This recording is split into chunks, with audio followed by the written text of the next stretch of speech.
Sagrada Família Podcast.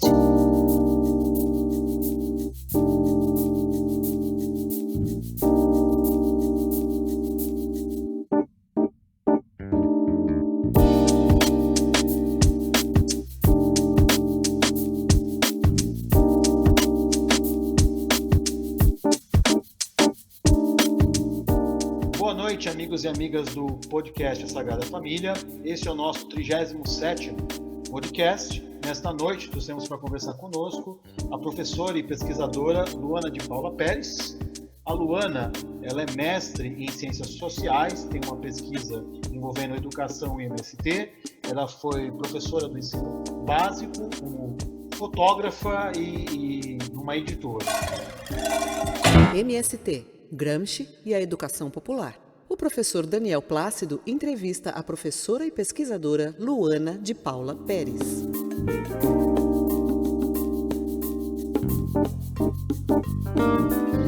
Boa noite, Luana. Obrigado, primeiramente, por aceitar o nosso convite. Seja bem-vinda para esse nosso bate-papo. Boa noite, Daniel. Eu que agradeço o convite. É sempre muito bom estar com vocês aí, com esse grupo tão querido, né? Ok. Luana, para a gente começar a nossa conversa, é meio de praxe fazer isso, né? Eu queria te pedir para você comentar de uma forma resumida, né, um pouquinho da sua trajetória acadêmica, né? Você se formou, o que você pesquisou na graduação, na pós-graduação? Conta para nós um pouquinho. Eu comecei os estudos, né, na Unifesp. Eu fiz Ciências Sociais, sou graduada e bacharel, né, e licenciada em Ciências Sociais pela Unifesp.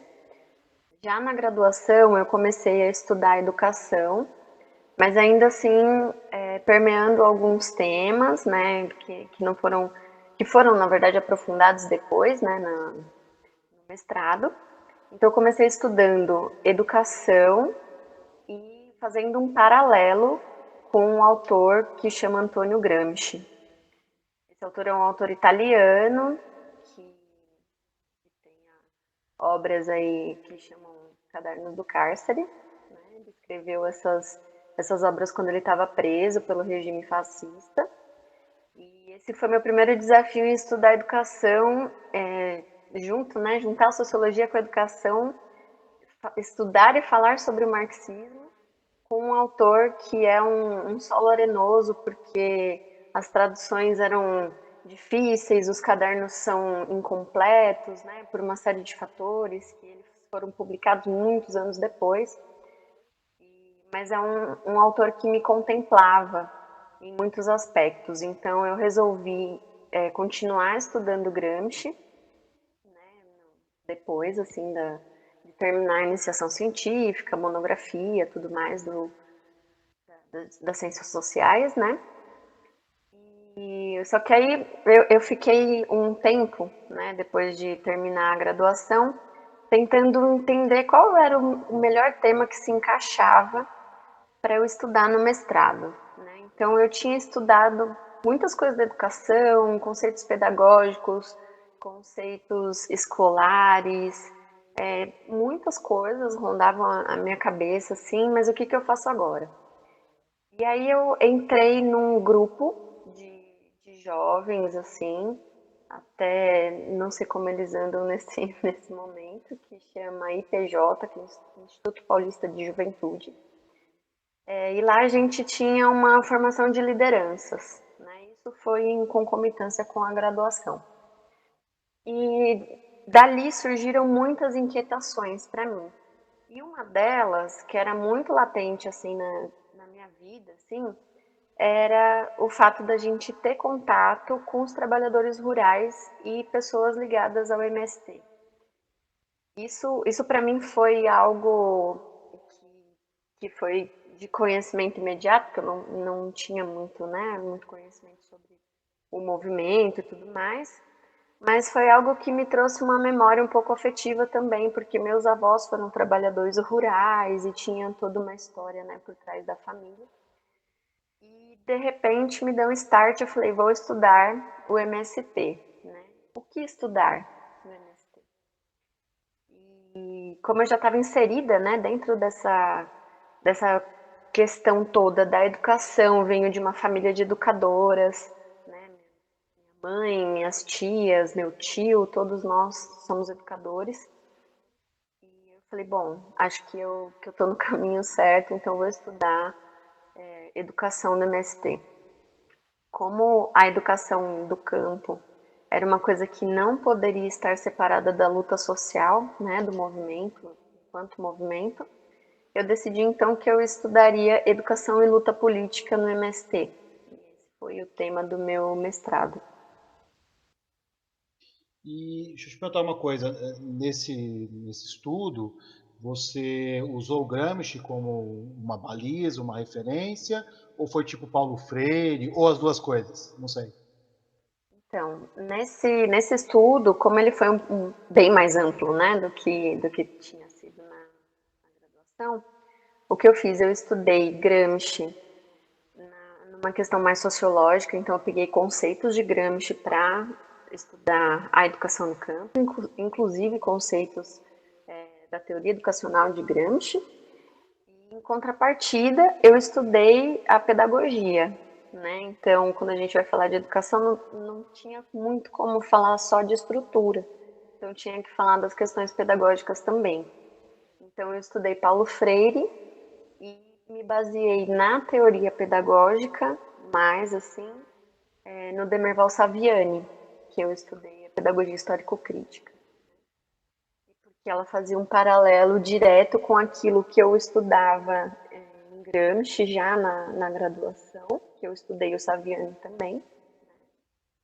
Então isso acabou ficando uma junção assim dessas teorias. E aí o Gramsci ele era a minha teoria social, né, sociológica, que embasava o meu trabalho junto com o Saviani, que eram os dois grandes autores da minha dissertação. Mas sim, Paulo Freire, outros autores, inclusive da educação do campo, que eram específicos, estudiosos, e aí eu comecei a traçar paralelos também com a agroecologia, então foram surgindo mais autores, mas a base teórica da minha dissertação, do meu estudo, né, da minha pesquisa, era fazer uma discussão, inclusive, entre o Gramsci e o Saviani na educação do campo. Ok. Deixa eu te contar uma coisa. Eu imagino que nessa sua pesquisa você fez um trabalho de campo também. Você visitou assentamentos, visitou escolas. Conta um pouquinho como é que foi essa experiência, né? Esse contato, né, com os trabalhadores rurais. Sim, esse é um fato muito curioso da minha pesquisa, né? A gente sabe, né, no mundo acadêmico que as coisas elas quase nunca dão certo e o nosso cronograma quase nunca acontece da maneira como a gente planeja mesmo, né? Estou falando isso aqui abertamente, porque, né, acontece. Então, quando eu fui fazer a pesquisa de campo, eu já conhecia as pessoas no assentamento, desse grupo que a gente tinha conhecido, IPJ e tal. E eu tinha marcado entrevistas com as pessoas lá, né, do assentamento Comuna da Terra, Irmã Alberta. E só que o que foi acontecendo, né? Eu peguei um período muito ingrato para fazer essa pesquisa, porque eu peguei bem aquela transição do golpe. Então ficou muito difícil. O que já era complexo de ser conversado e tal, porque o movimento não é fechado, eles inclusive recebem a gente muito bem.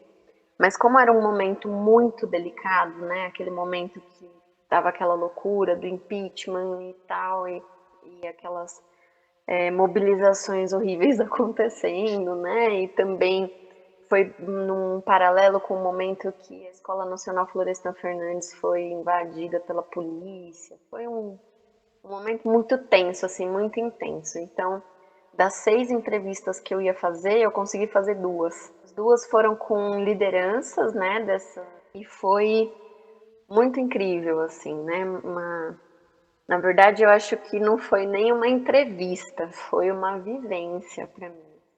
Eu já tinha feito uma vivência nesse mesmo assentamento, há uns anos atrás, E aí, quando eu voltei lá, que eu, nossa, tô pesquisando e tal, eu passei um tempo lá, assim, e aí a gente vai vivendo outras coisas, né?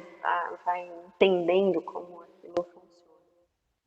E consegui fazer, então, essas 2 entrevistas, só que como ainda realmente estava naquele momento, tinham trechos da entrevista que eu não pude colocar, não podia, que acabou virando um papo de amigas, assim. E foi muito interessante, porque a pessoa que eu fui entrevistar era professora, então tinha muitas questões, né, que não diziam só respeito à luta política, mas ela também entendia sobre educação no campo e tudo mais. Só que lá é um assentamento que não tem uma escola do campo.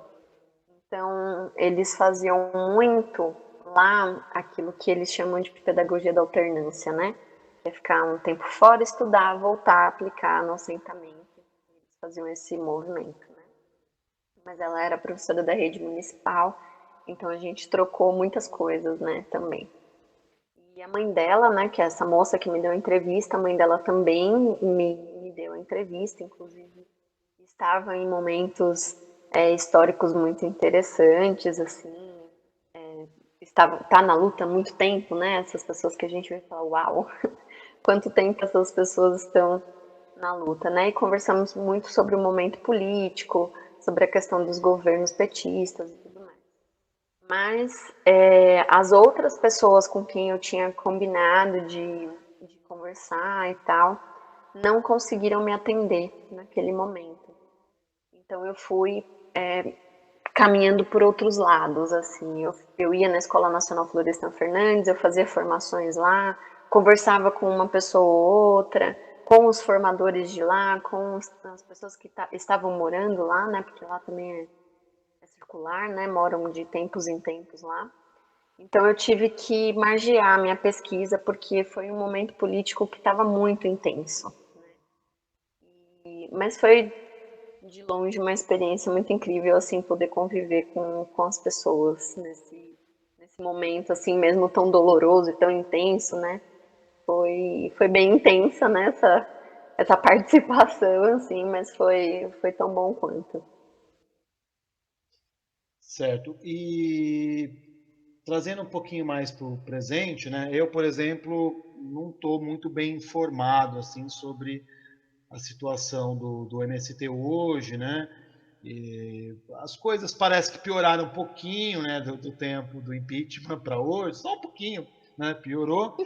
E eu não tenho visto muito se falar do MST, a não ser assim, recolheram toneladas de alimento e doaram na pandemia, só esse tipo de coisa, né? Talvez você esteja melhor informada do que eu, né? Como que está hoje o MST? Ele está numa conjuntura de resistência? Ele está enfraquecido, dividido? Você tem alguma informação sobre isso para trazer para nós? Então, Daniel, as questões assim, né? Eu, inclusive, quando você me fez esse convite, eu falei, nossa, faz tempo que eu não estudo isso, né? Faz tempo que a gente acaba indo para outras profissões, né? E eu fui pesquisar, entrei no site do MST, dei uma boa olhada em tudo, falei, nossa, preciso me inteirar.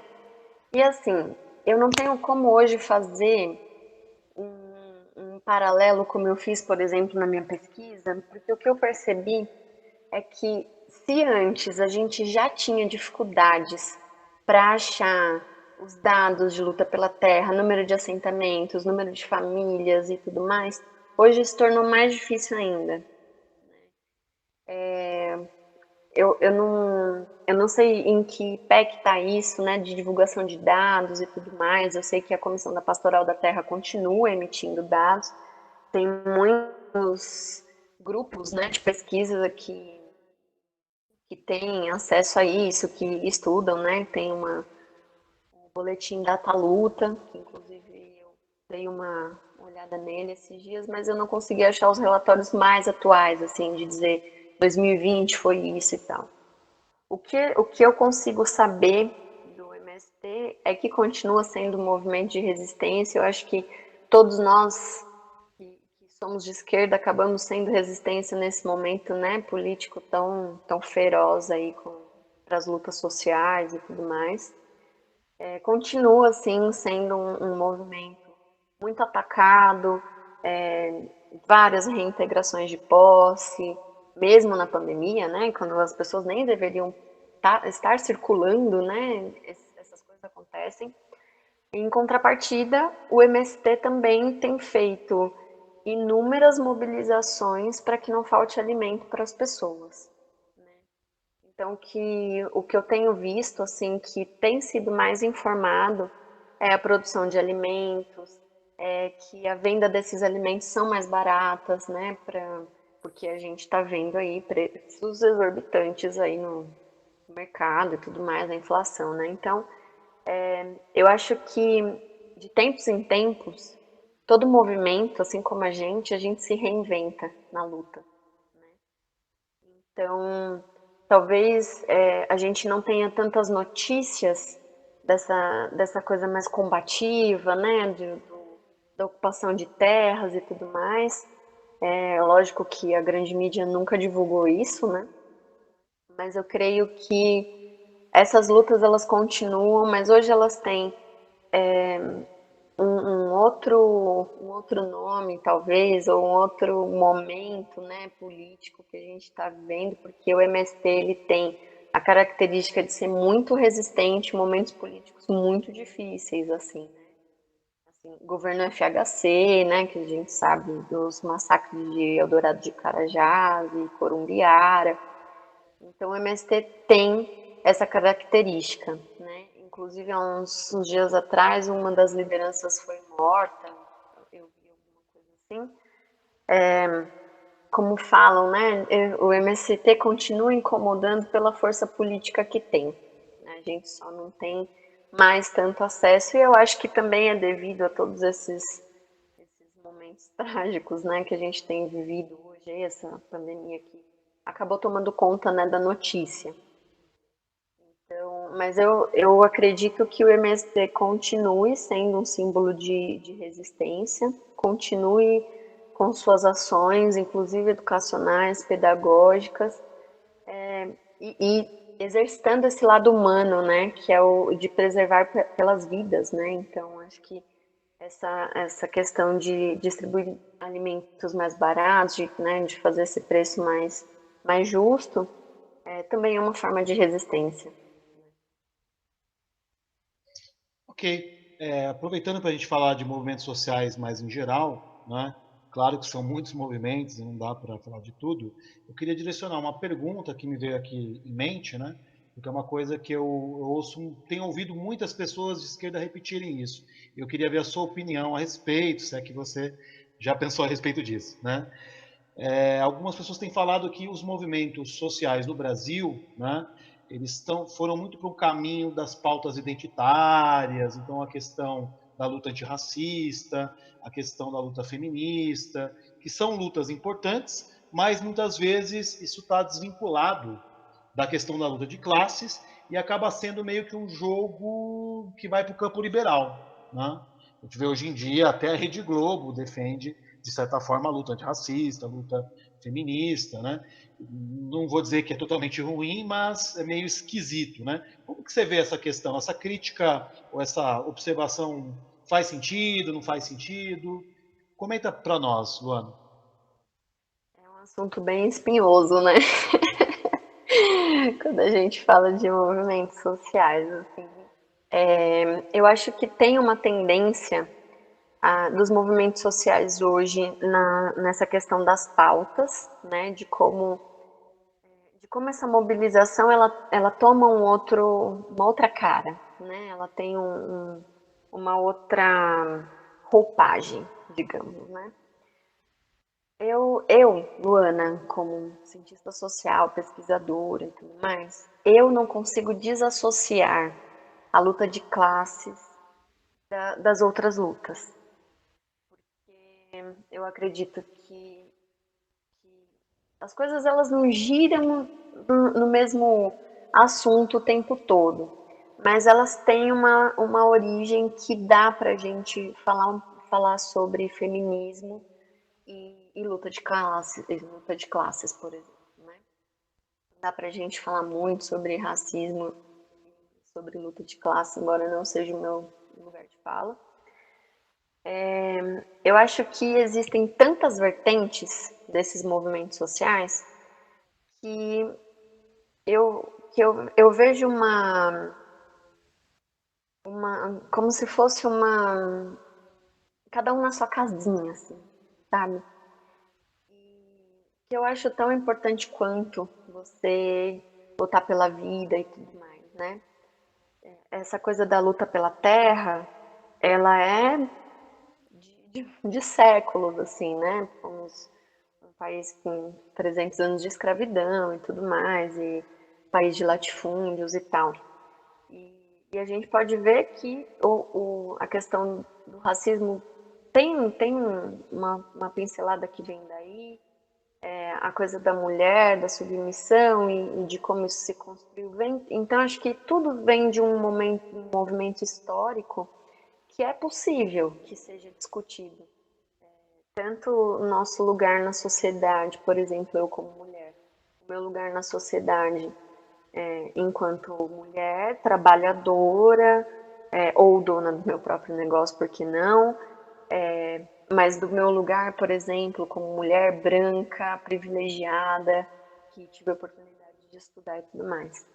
Então, não sei se as pautas elas se tornaram liberais, né? Não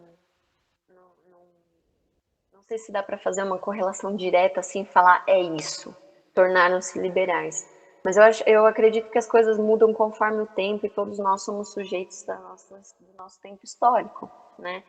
Então, algumas coisas elas ficam tão latentes naquele momento que a gente precisa combater aquilo, né? Então eu vejo mais como uma forma de ser e estar e de reagir às coisas porque que a gente sabe que nos prejudicam, que tá errado, né? Não sei se nem a gente usa essa palavra, mas eu acho que as coisas elas só mudam de figura, assim, porque são os momentos que a gente está vivendo e de questões que estão sendo levantadas a todo momento, né? Claro que de alguma forma a gente vai esquecendo algumas coisas que estão para trás também, por isso que eu falei, né, da importância desse apanhado histórico aí, né, para a gente pensar que, por exemplo, do meu ponto de vista, não existe essas lutas se a gente não consegue entender quem somos nós, os sujeitos no mundo, né? Inclusive esse momento de transição aí que a gente está vivendo, eu vivo brincando com as pessoas que eu estou cansada de fazer parte de um momento histórico, mas eu creio que as pautas elas vão se transformando ao longo do tempo de acordo com as demandas que vão surgindo, né? Claro que deve ter, né? A gente sabe que existe, né? Esse elitismo também de algumas mobilizações. Mas eu imagino que seja mais uma coisa mais imediata que precisa ser resolvida agora. Então vamos resolver isso agora, porque estamos sendo oprimidos. Né? Sagrada Família, podcast. Eu queria agora fazer uma pergunta, né, contextualizá-la primeiro. Eu recebo uns vídeos meio esquisitos aí no WhatsApp, né? Já recebi um vídeo, por exemplo, falando de gramscismo, né? Aí os caras falaram de Pablo Vittar, né? Até o Pablo Vittar tá relacionado com o Gramsci agora, né? Eu recebi um outro que era o velho da Havan, né? O senhor Luciano Hang, né? Essa figura inominável. Não, eu já nomeei ele, né? E ele estava tentando explicar o que era o gramscismo, né? Não entendi muito bem o que ele falou e fiquei imaginando que ele conhece Gramsci tão bem quanto eu, ou seja, quase nada, né? Por que você acha que a direita agora começou a falar dessa coisa de gramscismo, né? Por que o Gramsci ele virou uma espécie de alvo, né? A ele é atribuído agora todas as coisas mais sinistras e macabras que supostamente a esquerda está conspirando e planejando, talvez porque realmente ele é um autor e de um tempo para cá ele se tornou influente na esquerda brasileira. Por que essa cisma com o Gramsci, né? Bom, essas figuras, elas são incrivelmente ridículas, né? Não tenho vergonha alguma de dizer isso, porque é incrível como essas pessoas, elas conseguem deturpar tudo que elas veem, né? Tipo, não sabe ler direito as coisas, não tem uma grande interpretação de texto e fica falando esse monte de besteira, né? Assim, existe uma... Na verdade, assim, existem várias leituras de Gramsci, né? Muitas leituras, assim, possíveis de Gramsci. Existe um tipo de leitura de Gramsci mais liberal, né? Em que, por exemplo, Norberto escreve sobre a teoria gramsciana, e, enfim. Por um outro lado, existe a leitura de Gramsci, que é uma leitura mais leninista, mais de esquerda, né? Mais vanguarda mesmo. Inclusive é a leitura que eu faço, e que é uma leitura mais combativa mesmo, e você vê que Gramsci, ele bebe da mesma fonte, assim, de conhecimento de Lenin, Marx, né, que ele vai fazendo todo esse apanhado, assim. Eu considero Gramsci um intelectual que para essas pessoas pode soar perigoso, né? Vou usar aqui o perigoso entre aspas, né? Por que eles se apropriam disso de uma maneira macabra? Nossa, a culpa é dele, esse cara. Acho que tem um fator, né? Que talvez eles nem saibam, ou talvez tenham lido na Wikipédia, né? Que Gramsci foi um sobrevivente do fascismo italiano, que viveu a maior parte da vida preso, que escreveu os cadernos no cárcere. Tudo que ele escreveu foi na cadeia. E eu acho que automaticamente as pessoas fazem um movimento de comparação histórica, assim, né? Porque a gente vive tempos muito estranhos, assim, né? Que a gente poderia dizer até fascistas, assim. E existe um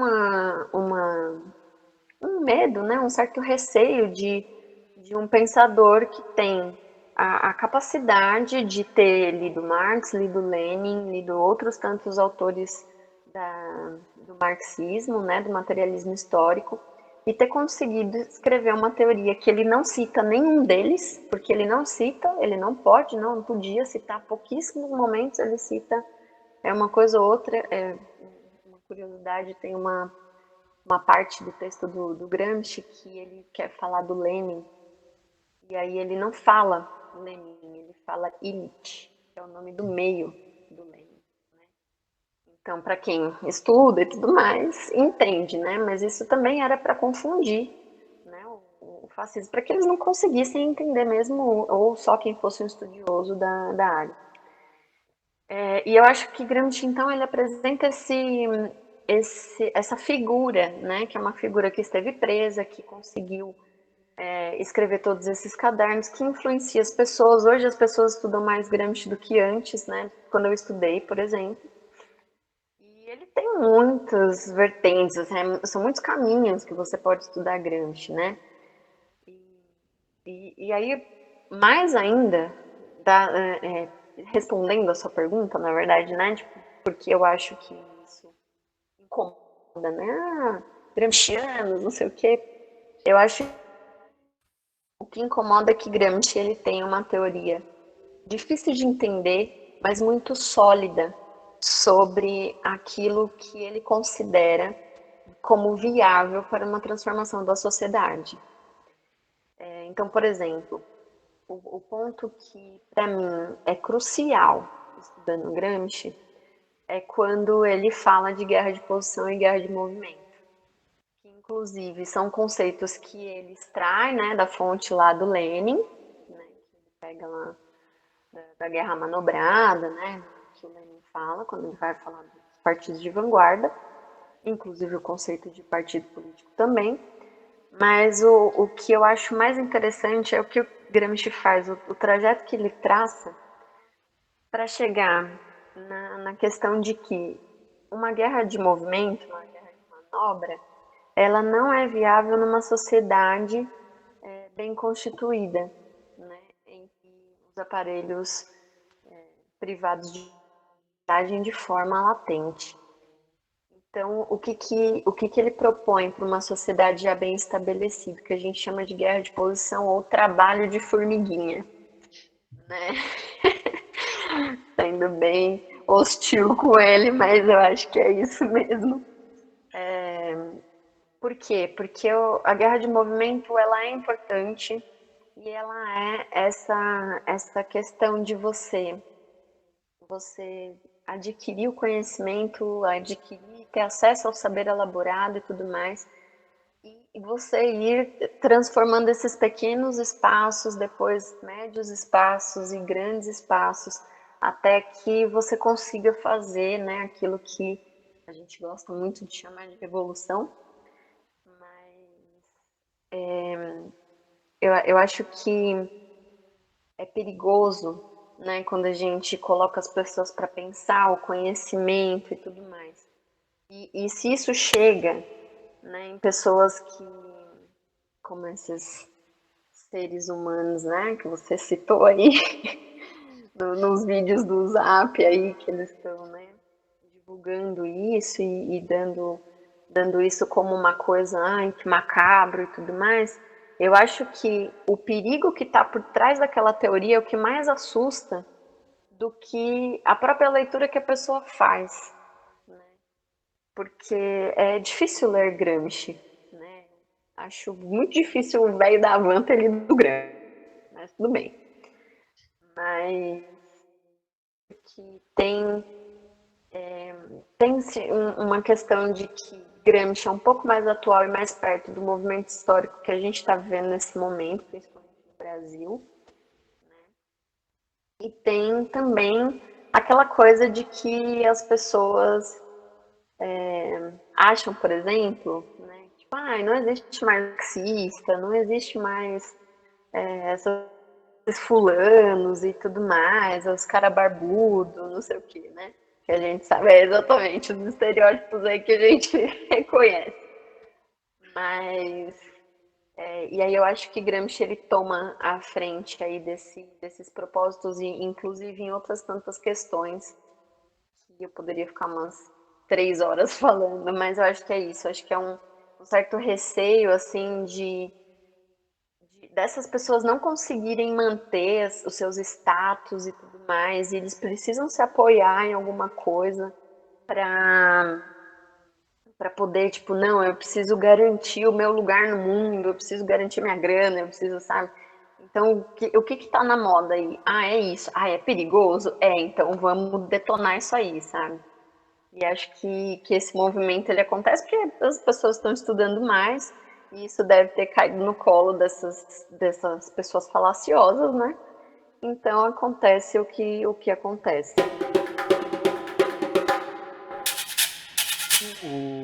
Emendando um pouco, você falou na guerra de posição, a guerra de movimento, né? O que é exatamente o conceito de hegemonia no Gramsci, né? Eu realmente não li o Gramsci, conheço assim de orelhada. Pelo que eu entendi, teria a ver com o campo cultural, mas não necessariamente só com isso, né? Você poderia explicar para nós aqui melhor o que é hegemonia para o Gramsci? Nossa, é uma questão e tanto essa aí, o que é hegemonia para o Gramsci, olha. Eu acho que hegemonia para o Gramsci a gente teria que ter um momento só para falar disso, assim.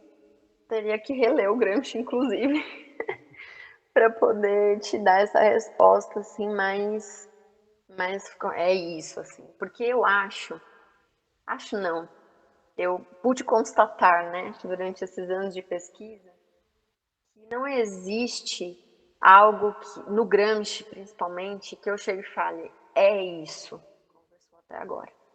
Mas eu acho que o conceito de hegemonia de Gramsci, ele está ligado a uma série de fatores que fazem com que a sociedade ela haja e impere de uma certa maneira, né? Então, por exemplo, você falou, né, do campo cultural.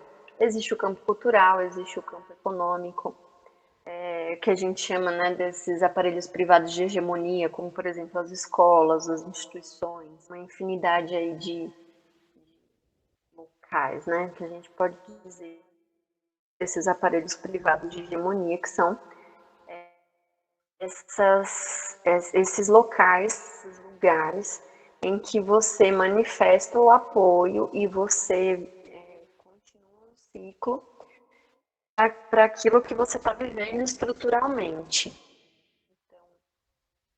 Hegemonia para o Gramsci passa por muitas nuances, assim, né? Passa por muitos campos, porque a hegemonia, ela não pode falar só em hegemonia quando a gente fala de política. Não pode falar só de hegemonia quando a gente fala de cultura. Tem um conceito bastante vívido assim no Gramsci, que é o conceito de Estado, por exemplo, quando vai se falar de hegemonia. Então, eu creio que quando a gente tenta entender esse conceito, a gente tem que entender a amplitude, né, o macro, entender para ir afunilando e chegar em algo assim. Mas a hegemonia ela é basicamente a manutenção das estruturas sociais, políticas, culturais, econômicas que a gente vive no estado hoje que a gente vive. Então, essa ordem, né? Como as coisas funcionam e como elas se mantêm. Né? Então, a hegemonia do Gramsci tem uma relação muito grande com a manutenção do que a gente vive, né? De ordem social, cultural, política, econômica, né? Que abrange todos os campos aí da vida. Sagrada Família, podcast. Trazendo agora uma questão mais de conjuntura, né? E aproveitando o calor dos acontecimentos, como você viu essa questão do STF ter tirado, né, digamos assim, mudou a alçada jurídica dos processos do Lula, né, que, pelo menos a princípio, coloca ele de novo no jogo político, né? Você acredita que o Lula vai ser candidato, o PT vai vir como uma candidatura de esquerda, talvez até uma candidatura mais unificada, né, trazendo um bloco junto com ela? Insistir no lulismo é um bom caminho para a esquerda? É o que ela tem como oposição para polarizar? Ou se de repente a polarização pode ser um caminho ruim que abra espaço até para uma tentativa de golpe hard, né? Teve o golpe mais light, né, no impeachment, agora um golpe via tanques, né, e coisas do tipo, caso, né, o outro lado perca, de repente, né? Queria que você comentasse um pouco isso, Luana. Eu fiquei com uma sensação, nesses últimos tempos, assim, quando a gente soube, né, a gente fica feliz, né, que a nossa primeira reação é ficar feliz, assim, né? Mas eu acho que sim, dá pra gente comemorar, porque foi, né, sabemos de todos os problemas que tiveram aí nesse julgamento da Lava Jato e tudo mais, para tornar o Lula inelegível, né, enfim, todas as questões aí que estão por trás disso, e do golpe, desde o golpe pra cá, acho que até um pouco antes. A minha felicidade, ela foi instantânea, assim, ela aconteceu, eu falei, nossa, porque a gente vê no Lula uma figura calorosa, né, uma figura que chama o povo e tudo mais, as pessoas gostam, tem uma alta e tudo mais. Então, a minha primeira reação foi ficar feliz, mas a minha segunda reação foi justamente lembrar de tudo aquilo que eu estudei na minha pesquisa, inclusive sobre o MST no governo Lula. E me veio um certo receio, assim, né, de isso falando como a Luana pesquisadora, né? A Luana cidadã adoraria que qualquer pessoa que fosse melhor do que esse ser humano aí que tá no poder entrasse lá, sabe? Melhor de humanidade mesmo, assim, né? Mas me preocupa, assim, o Lula e o petismo, enfim, né? A gente pode dar muitos nomes aqui. Eu acho que eles tiveram um governo que agradou ricos e pobres, né? Fez aquele meio campo, né? Vamos dar um pouquinho aqui, tira um pouquinho aqui, dá um pouquinho ali, tudo mais, né? Aquela política da boa vizinhança mesmo.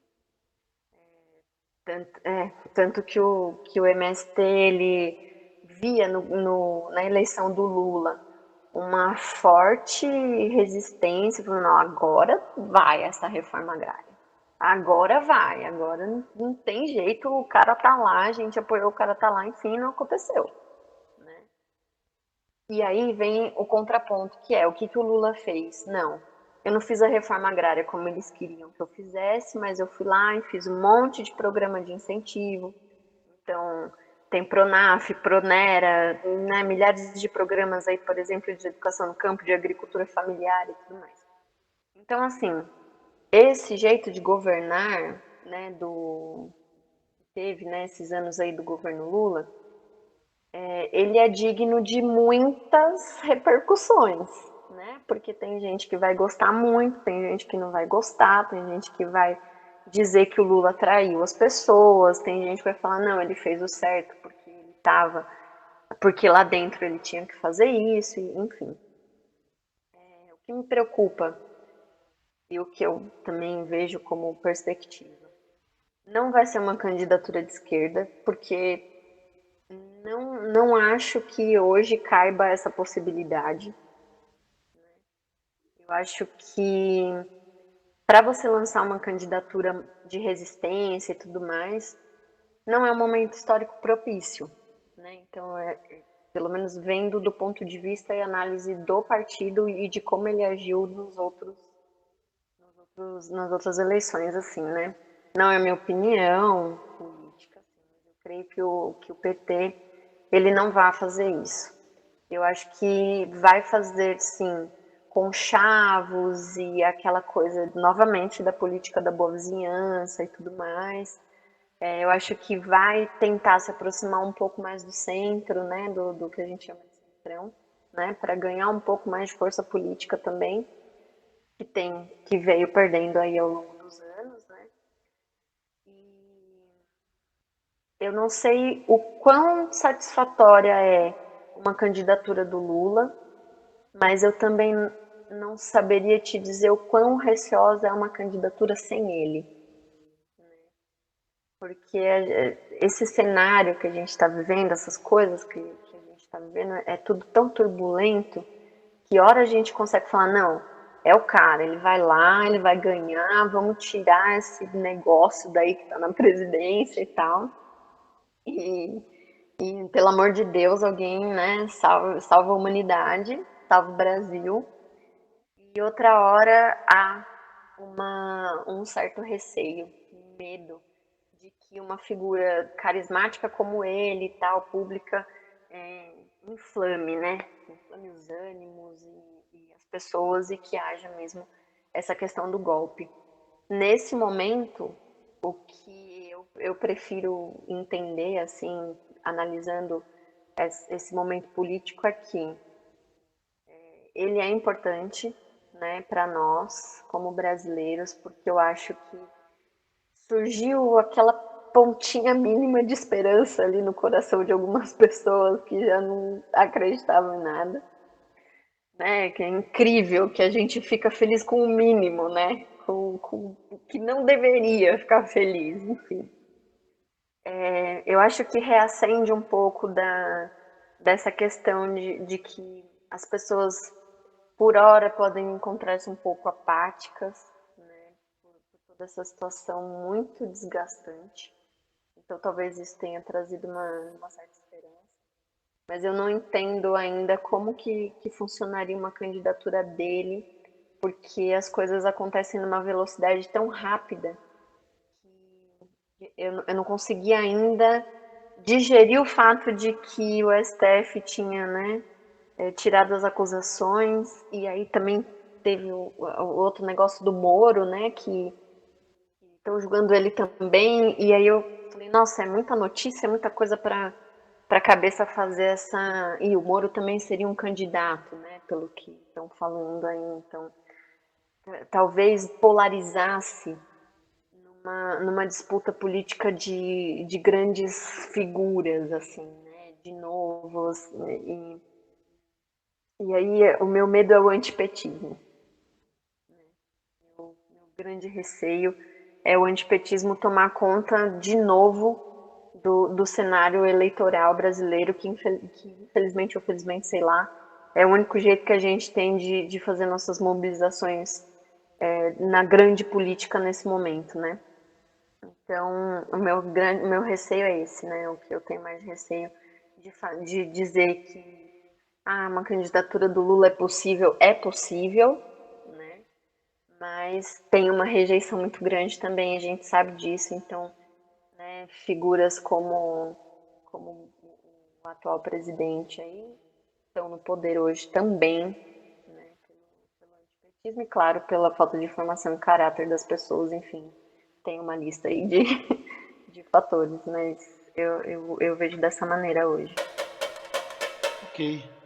E aproveitando que você comentou um pouco, né, eu percebo também que você, assim, até pelo que você pesquisou e vivenciou, também não é assim, não morre de amores, né, pelo Lula, tô 100%, né? Não.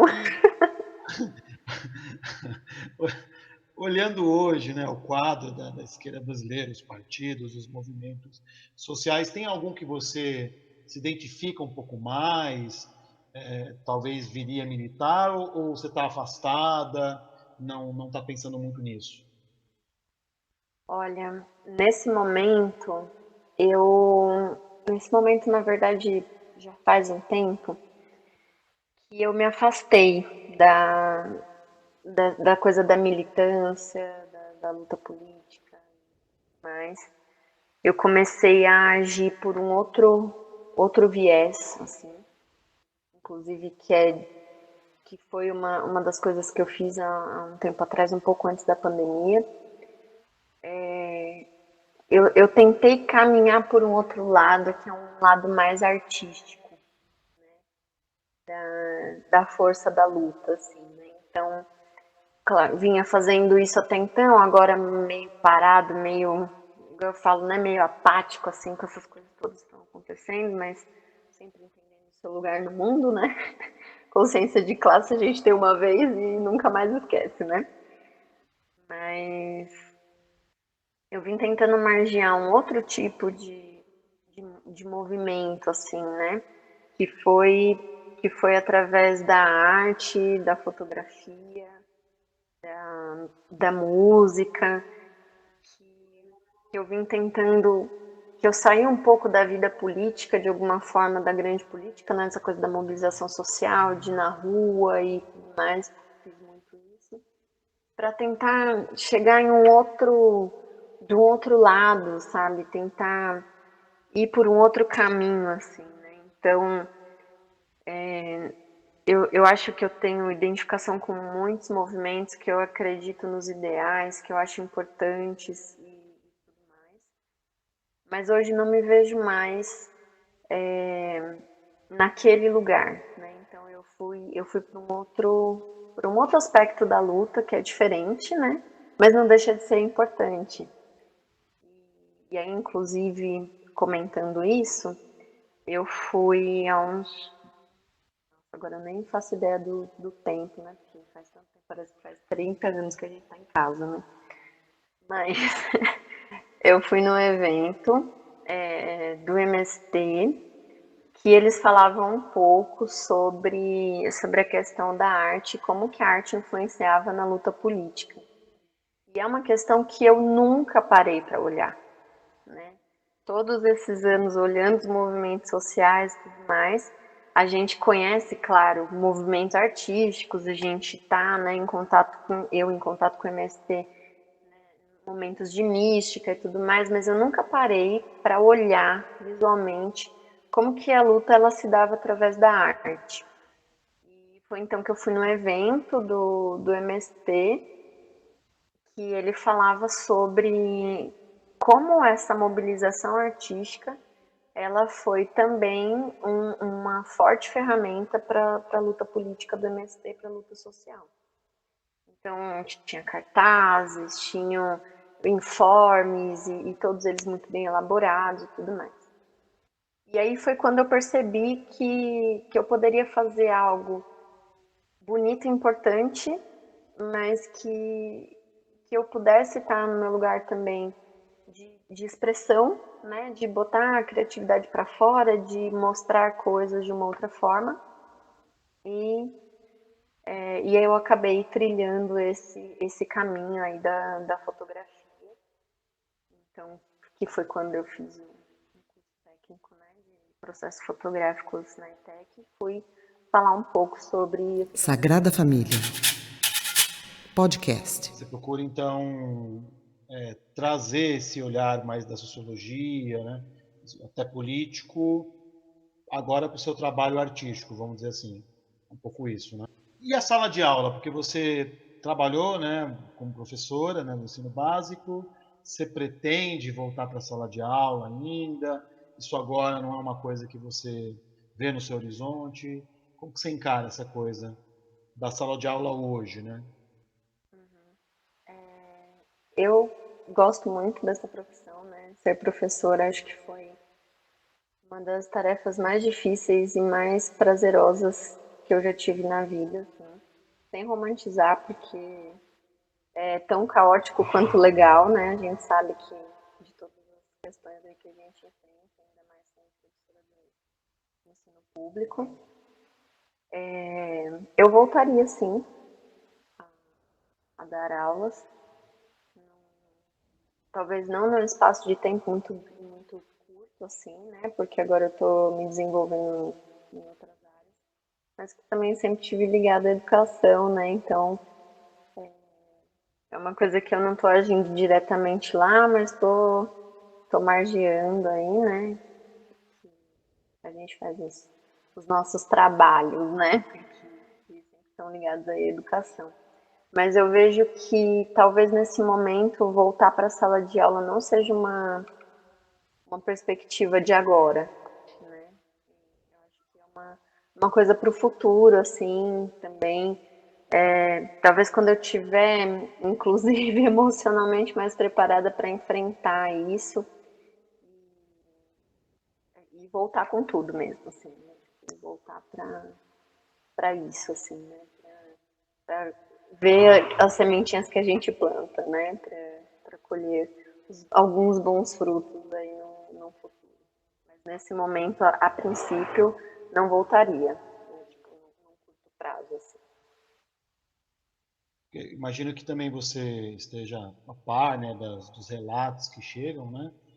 Está um caso de um amigo, né? Que ele é professor da rede municipal. Ele até se expõe bastante assim nas redes sociais e tudo, os seus posicionamentos, né, políticos. E numa aula dele, um pessoal seguidor do atual presidente entrou na aula dele, né, para aterrorizar, conseguiram o link, né, não sei como, e expuseram, parece que até pornografia, pelo que ele falou. Né? Até contraditório, né, com esse discurso Conservador, moralista, né, né? pseudo-religioso que eles usam. E, então, como é que você conseguiria encarar isso, esse tipo de coisa que está acontecendo? Como é que você vê isso? Talvez alguns colegas tenham comentado com você essa situação hoje, né? Nós estamos, o professor virou alvo, né? Em vários Uhum. sentidos. Sim, muito alvo, né? Eu vejo como assim, uma situação que eu vejo que quando eu dei aula, né, era uma coisa assim, existiam as pessoas que eram conservadoras, moralistas, que tinham, né, esses pensamentos um pouco mais retrógrados e tudo mais. Mas eu vejo que a gente conseguia, de alguma forma, você não consegue mudar, né, a cabeça de alguém e tudo mais. Mas eu acho que pelo menos colocar o fator, olha, se você quer defender algo, conheça esse algo, né? Estude sobre esse algo e seja capaz de falar sobre isso com propriedade, né? Eu não vejo problema das pessoas serem contrárias àquilo que eu falo. Inclusive, eu acho muito satisfatório porque, né, é bom porque a gente tem aquela coisa do poder da contra-argumentação e quando você tem conhecimento, você consegue expor isso. Mas eu acho que no momento que a gente está vivendo hoje, há uma intolerância ao diálogo e tudo mais. E eu acho que esses bolsonarismos, né, essas coisas que surgiram aí nesse momento de, né, de muito... Eu não sei nem um termo que usar, assim, para dizer o quanto isso é degradante, assim, para a educação, para a humanidade, como as pessoas elas estão se comportando de uma maneira, assim, incrivelmente, nem gosto dessa palavra, mas meio burra, assim, né? Porque, veja, a gente tem num cenário as pessoas que recebem correntes no WhatsApp, nesses vídeos que você falou, essas coisas, pessoas e alunos, né, inclusive, estão tomando isso como fonte de conhecimento. Não, mas eu recebi. Igual a história da vacina que vira jacaré, ou da outra do chip e tudo mais. Né? Então, o que eu vejo? Eu vejo umas pessoas totalmente fora da realidade, assim, sabe? Que perderam essa sensatez, assim, de capacidade de falar, não, isso aqui tá errado, isso aqui é estranho, vamos verificar, né? Então, eu acho que lidar com isso dentro de uma sala de aula, para mim, seria muito difícil. Eu tô lá dando uma aula de sociologia que já é super, né, aqueles temas que a gente fala, nossa, como que eu vou abordar isso e tal, e a gente já tem todo aquele cuidado, aquele preparo para falar com os alunos de uma maneira que, pelo menos eu, né, tinha esse cuidado de falar, não posso chegar enfiando um monte de coisa neles, nem teoria e nem falatório, sabe, eu tenho que fazer eles pensarem sobre o assunto, tenho que, né, dar algo para eles, dar um insumo, dar uma ferramenta, né, para que eles também possam formar as ideias deles e tal. E eu acho que lidar com isso hoje, essa falta de consideração pelo conhecimento, essa coisa de que, ai, não, a ciência está errada, é meu tio-avô que mandou uma corrente no WhatsApp que está certo. Isso é muito difícil para mim, porque eu sempre prezo muito pela teoria e prática, assim, né? Por aquela coisa da praxis, por você ter conhecimento, você mudar o seu modo de ver se for possível, né?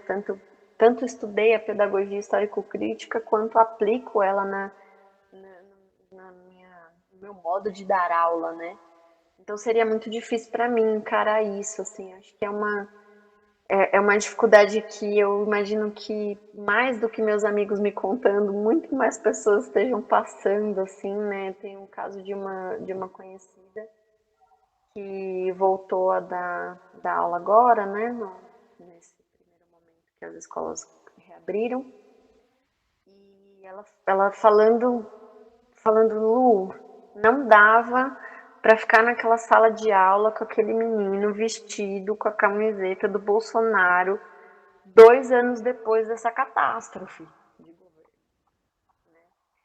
Então, e ela ficou muito mal, e eu acho que eu ficaria também, acho que a gente adoece, né? Porque você não precisa ser totalmente a favor daquilo que eu acredito, nem pregar nada, enfim. Mas o que falta para as pessoas é essa análise de conjuntura, né? Ela é tão gritante, e o pior não é não conseguir fazer essa análise porque você não tem ferramentas. É você não querer fazer essa análise. Né? Tipo, não, tá dito. Se a cloroquina sara o coronavírus, então vamos tomar, entendeu? Então acho que isso seria um ponto bem difícil assim para mim. Sagrada Família, podcast.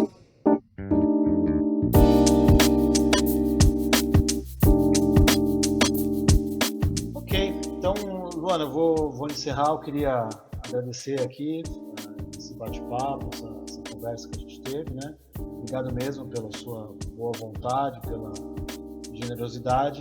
Então, fica aqui um abraço da Sagrada Família, em você e todos os nossos ouvintes aqui. Muito obrigada, Dani, pelo convite. Muito contente de poder falar sobre esses temas que fazia muito tempo que eu não... Né?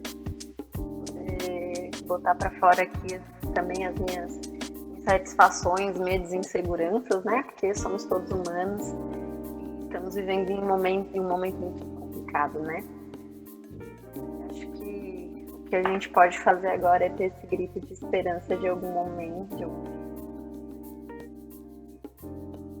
seguir em frente, pelo menos seguir, né? Vamos continuar caminhando da melhor maneira que a gente achar que deve, né? Mas muito obrigada pelo convite, adorei participar aqui com você, sempre um prazer, muito obrigada. Nós agradecemos de novo. Bom, este foi o 37º podcast A Sagrada Família.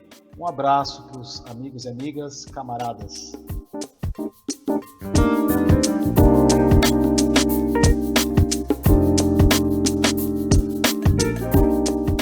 Escreva para nós pelo e-mail sagrada.familia.podcast@gmail.com ou através dos nossos perfis nas redes sociais, Twitter, Facebook e Instagram.